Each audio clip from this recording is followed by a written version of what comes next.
அக்கா வாங்க வாங்க. நம்ம இலவனம்ல என்னென்ன ப்ராடக்ட் எப்படி தயாரிக்கிறீங்கன்னு பார்க்க வந்தேன்க்கா. அதுக்கு என்ன பார்த்துட்டா போகுது, வாங்க. இது என்னதுங்கக்கா?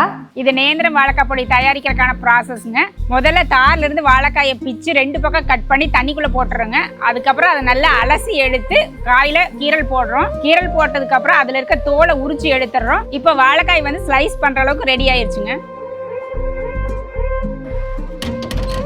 அக்கா இது வெளியிலேயே காய வைக்கலாமே, எதுக்கு சோலார் ட்ரையர்ல காய வைக்கிறீங்க? சோலார் ட்ரையர்ல காய வைக்கிறதுனால நமக்கு எந்த டஸ்ட்டுமே உள்ள போகாதுங்க. இதுல முக்கியமானது இன்னொன்று என்னன்னா, சன்லைட்ல காய வைக்கும் போது அதோட சத்து இழப்பு வந்து அதிகமா இருக்குங்க. சோலார் ட்ரையர்ல காய வைக்கும் போது அந்த சத்துக்கள் இழப்பு வந்து நமக்கு ரொம்ப ரொம்ப கம்மியா தான் இருக்குங்க. இதுல காய வைக்கிறதுனால மாய்ஸ்சர் கண்டென்ட்டும் இருக்காது, அதுல இருக்க கலரும் மாறாதுங்க. அது என்னதுங்கக்கா, கடுகு மாதிரி ஏதோ சிறுசா இருக்குது? இது முளைக்கட்டின ராகிங்க. இதையும் நம்ம பவுடர் பண்ணி குழந்தைகளுக்கு கொடுத்துட்டு இருக்கிறோம். நிறைய கஸ்டமர்ஸ் வந்து வாழைக்காய் பொடியை தவிர உங்ககிட்ட வேற என்ன இருக்குன்னு கேட்குறாங்க. அதனால இந்த ப்ராடக்ட்டும் நம்ம ஆட் பண்ணியிருக்கிறோங்க. நம்ம இலவனம்ல நேந்திரன் வாழைக்காய் பொடி மட்டும் இல்லாம முளைக்கட்டின ராகி பவுடரு, கருவேப்பிலை பொடி, முருங்கை பொடி, நாட்டு அத்திப்பழ பொடி, மஞ்சள் தூள், ஆவார மூலிகை தேநீர் பொடி, தேங்காய் எண்ணெய், அது மட்டும் இல்லாம நம்ம பனானா பவுடரோட இன்னும் 2 ப்ராடக்ட் சேர்த்து கொடுக்குறோங்க. முளைக்கட்டின ராகி பவுடரை பனானா பவுடரோட மிக்ஸ் பண்ணி கொடுக்குறோம். இன்ஸ்டன்ட் ராகி மிக்ஸும் கொடுக்குறோம். இந்த ப்ராடக்ட்ஸ் எல்லாம் உங்களுக்கு வேணும்னா ஸ்கிரீன்ல தெரியிற வாட்ஸ்அப் நம்பருக்கு மெசேஜ் பண்ணுங்க. அப்படி இல்லைன்னா www.ilavanam.com